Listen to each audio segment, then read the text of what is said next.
今天我呢是给大伙带来一个《三国战记2》的群雄系列。这个玩法是什么呢？就是速通玩法。但是呢，这个群雄呢，咱们都是很多游戏都有什么 1v3 版本、1v4 版本。这个支持4个人游戏玩，就是所谓的 1v4 版本。这个版本呢，咱们俗称为 1v4， 也就是说兵多啊，补给也多。这个玩法，其实《三国战记》按理说应该出一个2P 先出了啊，无所谓。它的标题上面写着"龙战于野"啊，大概就是这个意思啊。总体来讲就是原版1v4，然后因为规避版权起个名字，我们大家伙都理解这个事儿啊。然后呢，这样的话咱们就玩速通。其实呢，1v4 版本啊，就是我包括咱们玩那个《三国战记》，我觉得就是真1v4的也没难到哪去啊。就是对于高手来说，当然我说的是高手。对于菜鸟来说呢，后面难有很多地方，比如说那个 BOSS 原本是有 BOSS 没有小兵，但是你要1v4 版本，它就有小兵了，对吧？啊，一个 BOSS 加一个小兵就非常难受，你就打不了，对不对？好，来看看这边啊，1-2转身1-2，再转身1-2，这个玩法就是非常正常啊。他打的是速通，所以说速通的话呢，我认为他应该是走无军路线。走无军路线拿赤锋其实也不需要啊，一手扇子就够用了，不需要拿赤锋了。你看他怎么搞吧，对吧？因为你用赤锋剑赤锋剑呢打那个什么快，打那个叫甘宁快，但是不需要啊。你有一手那个对吧？你有一手这个火扇，其实就可以，基本上可以来说随便打。好，我们看看一手神龙骨水之后呢，连续的血杀。好，追地之后呢，再往前拉，又是一手技能追地。速通就是一个字儿快啊，直接放跑。一会儿呢有雷，是这样的啊。他这个声音太嘚了啊！不招降了，直接打死不招降。那他这个路子啊，你应该能了解。他速通嘛，反正我也不需要过什么任务。一会儿呢，好的复制了啊。操！最后复制了5个，只捡了仨，脑瓜子有点渣，有点大啊。好，我们看看啊，这个速通啊，这个速度非常的快，而且它快到什么程度呢？就告诉你一件事儿啊，就是因为它可以玩赖嘛啊，它这手玩赖呢，如果是原版的话，记录应该是16分钟，我记得是16分钟 ，TAS 的速度。那人脑的速度应该是18分钟啊，还是说18分钟02？我记得好像是这个时间。它这个速通呢，只需用了21分钟可以通关，但是毕竟因为是1v4 版本，所以说稍微难一点。这个 BOSS 的血量你们也懂的啊，而且咱们玩的也正常是权威难度，所以这种权威难度你们懂的啊。好，操作者呢，大家伙知道啊，是飞花大神，因为刚出这个龙战于野。飞花呢，虽然说啊，咱们现在的改版呢，他玩的可能不是特别好啊，但是他这个原版应该说是大神中的这个比较知名的选手了啊，我也是经常做他的视频。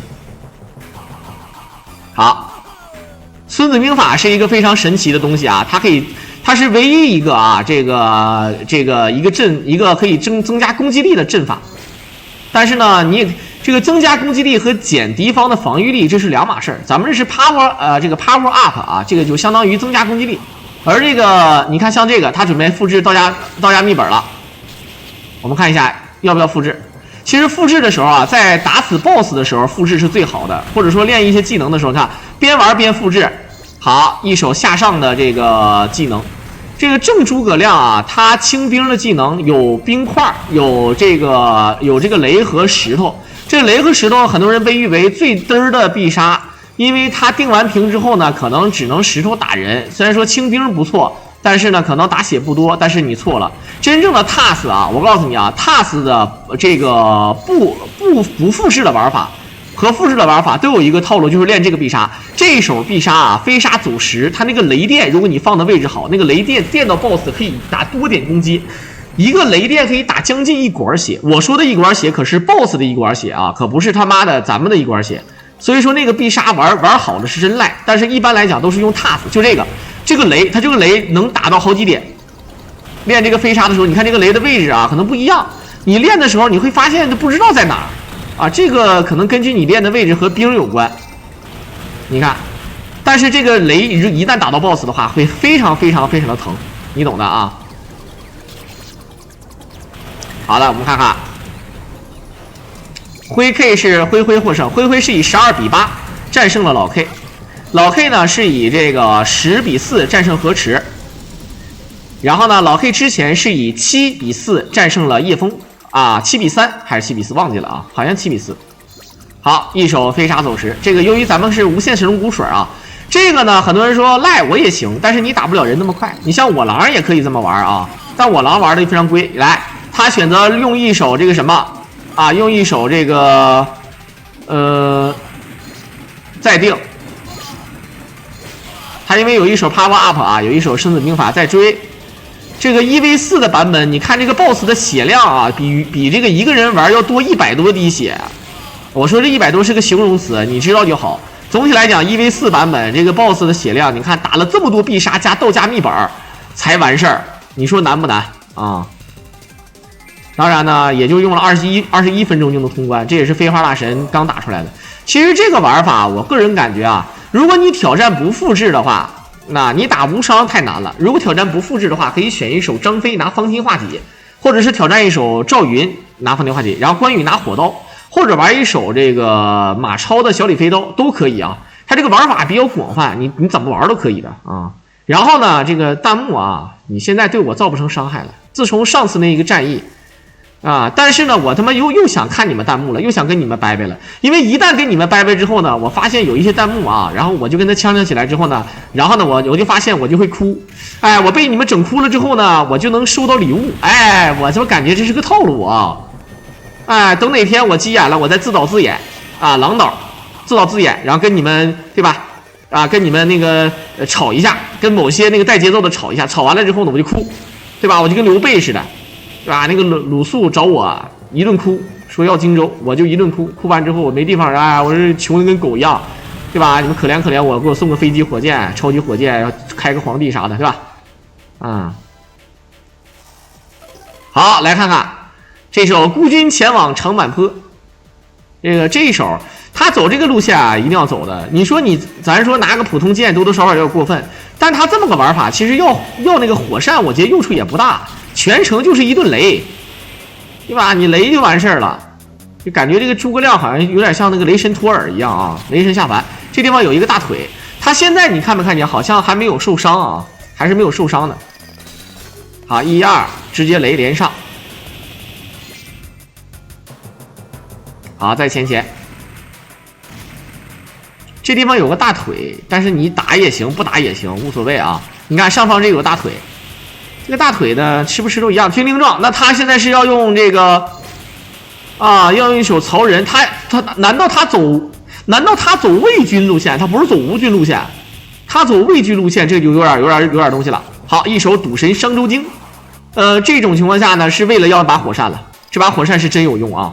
我忘了，对不起，sorry，我忘了，对不起。这是一个1v4的版本，所以说他要火扇是为了打无限连击。跳啊，兄弟，早就可以跳了啊！早就可以跳了，还是有点龟了。好，一把火扇直接走，然后把剑扔了啊，没有用啊。好，来看看，咦哈哈哈哈哈哈！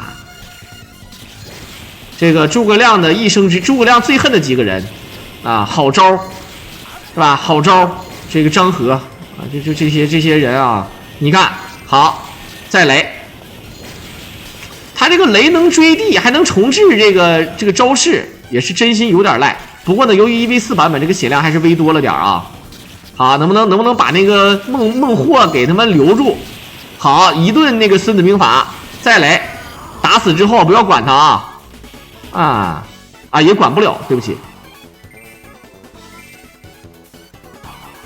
复制，好，复制一手8个就够了啊，赶紧捡起来啊！你这。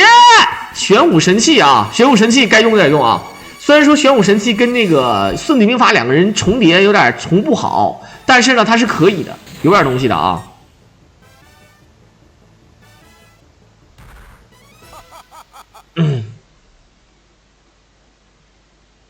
好的，我们看看，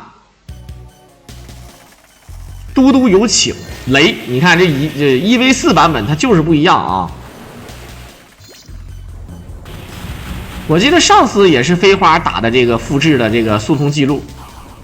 好，现在呢，我就说嘛，他这个玄武神器捡完之后的用处是啥呀？对吧？咱也不知道，咱也不敢问啊。正常应该是白虎神器稍微哈实一点。现在在复制孙子兵法，他一会儿走无军路线嘛，我们看看啊。速通一定是 B 路线啊，速通一定是 B 路线。他走什么 A 路线的，除非你看，他如果走 A 路线曹军路线的话，那肯定是注明了我是曹军路线速通。速通啊，既然是争分夺秒，一定是走 B 路线，因为 B 路线实在是太呢了啊，太嘚了。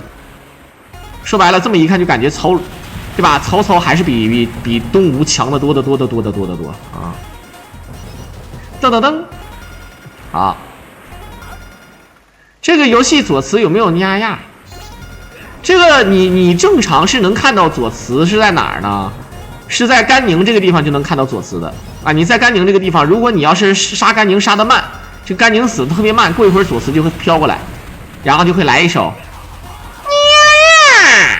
但是呢，这个版本里没有啊，一个雷，人参都不要啊，没有必用，没费血啊，这里面那个费血应该是升级了啊，它有一个暗级，好，直接走。他走无军路线也不会走密室的，密室要浪费1分多钟时间啊，根本就没必要，直接一手那个甘宁，然后把甘宁直接电死就完事儿。一手电加火扇电火扇电火扇，哎，直接把甘宁是最怕电的啊！你像一个水兵怕电，对吧？铁甲兵怕电。好，一个啊电好的 A 过来呆追地再呆。啊！觉醒了雷神之力，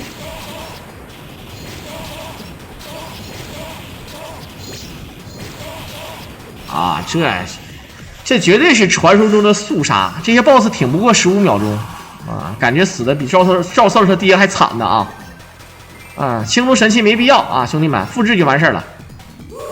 用水兵册，哎，用水兵册来复制这个神龙骨水。一会儿我们看看啊，出门的话没必要，还可以忍一忍。不着急的啊，好，来看看，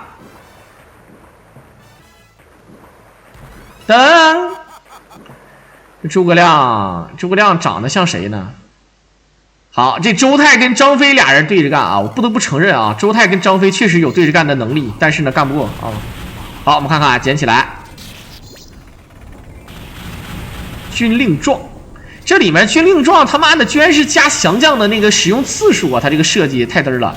整个三国战记里面，整个三国演义里面，军令状好像只对马谡有用啊，其他人他妈的都是我愿立军令状，什么夏侯惇呐、关羽呀、什么的啊，张飞呀，这军令状的一点用都没有，就对马谡好使。你看，哎，日月神教教主周泰居然会诸葛亮的那个第一代诸葛亮的后黑，好。又是雷加火啊！周泰这个人怕武力值攻击啊，其实火属性和电属性对他也不是伤害特别高啊，不过当然不低。只要是魔法伤害啊，一定要魔法击败魔法。打死周泰的话呢，会出现一个白虎神器啊，打得快的话也会给你一手招降，但是用处不大。好，来看看，扫。一个雷，再跟前戳，再雷追地，没追起来。好的，用什么追？用道家秘本直接 A 死。道家秘本是直接放的啊，速度非常快，什么都不吃。哎，孙子兵法连环火甲车外加白虎神器，白虎神器都他妈不要了，白虎神器都不要了啊！争分夺秒，这破玩意儿，对吧？我不需要白虎神器的好吧？好的，一顿复制，这大脑一定要健健康康。一个雷，小心要被崩。多复制一下没有亏可以吃的，他捡了个金珠，一会儿看看他先复制什么啊？这手应该是先用雷了，一手雷。大哥，你看他用雷的话呢，也不是特别稳，但是用这个飞沙走石也不是特别稳。走上路，然后呢直接小动物。这里面呢，如果你想来一手这个桑的话也可以，但是呢速度快。走下路的话还得抠 BOSS， 不需要了。我们看看直接走上路，然后见到孙权。一会儿呢，再打这个隐藏路线，然后呢，最后呢再打双王就可以。肯定不会打这个真吕布啊，因为真吕布呢没有意义，速度还慢。真吕布一共4管血，而这个而这个曹操跟孙权是一人2管血啊，虽然说都是4管血，但2个怪可以同时打，这就不一样了。他还留着一手曹仁，咱也不知道为什么，我们就等吧啊。好，雷过来。好，来我们看一下孙十万啊，孙十万急眼了一手平后我 kiss 啊，这手是真硬。这孙权长得实在是太过于彪悍啊！孙权长得像谁？长得像那个黄埔松啊。好，一顿雷。曹仁应该是打大象，对。打所有的 BOSS 都是这个逼样啊！啊！接着复制啊，这个时间比较长。啊，乳猪餐盘撇一个烟雾弹 ，OK， 黎明册不需要啊。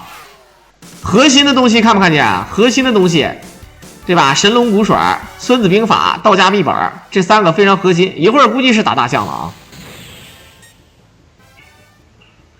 好，最后一关，这就16分钟。正常的话 ，TAS 到这儿就结束了啊。TAS 的话就是刚才我跟你们说的那个雷电无限雷，我跟你说这是诸葛亮最强必杀，那个雷打 BOSS， 我当时我看完之后，我当时就崩了。还有这种玩法的。好了，一个雷直接把那个电下去，玄武神器也不需要了。直接出来交换地图，这是一个速通的手段啊！一会儿就可以看到那个大象大象，你的鼻子那么长。他这个孙子兵法啊，他不得不复制了。孙子兵法刚才只剩下1个了，他复制了5个孙子兵法，一会儿还得来一手道家秘本。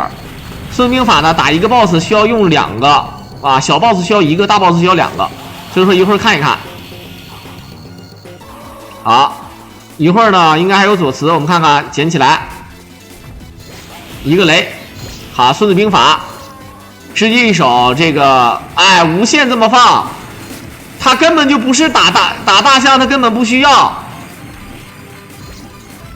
好，道家秘本，我们看看，就是道家秘本啊，一顿火烧梦幽，这梦幽死老惨了，好的，下来吧。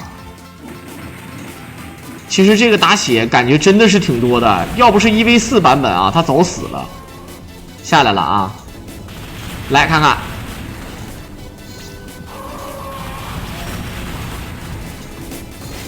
雷，再来，这个大象是真的肉。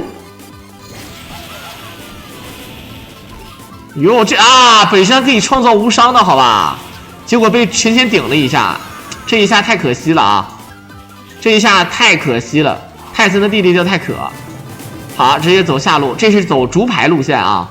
走竹排路线的话呢，直接就是先一个雷，然后呢上竹排，马上清兵直接走，然后进洞。进洞的话呢，也可以选择直接就是那什么啊。这个地方是无限时间。小的时候我记得这有一个 bug， 就是你在这个竹排上好像是没有时间限制的，我也不知道是哪个版本。有这个说法啊。好，水兵册，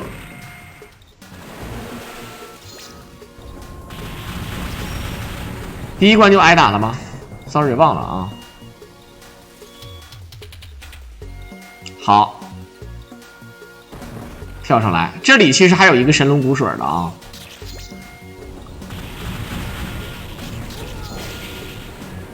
这有个神龙古水，地上有一个，看不看见啊？有一个啊。等最后那个 BOSS 出来，好的，哎，这个没打着，这个太嘚了啊！进屋吧，老胡子，你这是比我呀？啊，我拿回下盾了吧，这味儿才好呢啊！啊，又是一个飞沙走石。哦，曹仁是打坛子怪，兄弟们。曹仁来打坛子怪，而且曹仁前速度非常快，有幻影术，看不看见？一个雷。其实打坛子怪有啥用嘛？就是为了这个速度啊！好，直接一手。现在无限在这里血杀，然后放这个放这个什么啊？放这个雷，你看啊，然后呢用来电这个左慈。哎呀，嘿嘿嘿嘿嘿嘿嘿嘿，就是这个意思啊。好，没有血了，一会儿打双王是没有亏可以吃的。再战金牌不需要捡啊。好，来你看有再战金牌，那不捡，拖屏幕。河都坑。好，双王，先一手道家秘本，我一猜就是啊，然后再来，直接孙子兵法道家秘本啊，道家秘本无限连，因为它可以无限定屏，怎么说？一共9个道秘，是吧？人家是维多利亚的秘密，它是对吧？道家秘本的秘密，我真是服了。好，来直接顶过来，呆，好的，回神呆。一个八卦阵，八卦阵本身是不产生任何伤害。好了，直接 A 死，孙曲双杀 double kill， 啊，哇加 kill 是吧？好，这样的话用了21分钟20秒就通关了。在片尾的最后呢，也是感谢大家伙的收听。如果大家伙喜欢我狼解说，可以点击屏幕上的关注和订阅来支持我狼。我们就下期再见吧。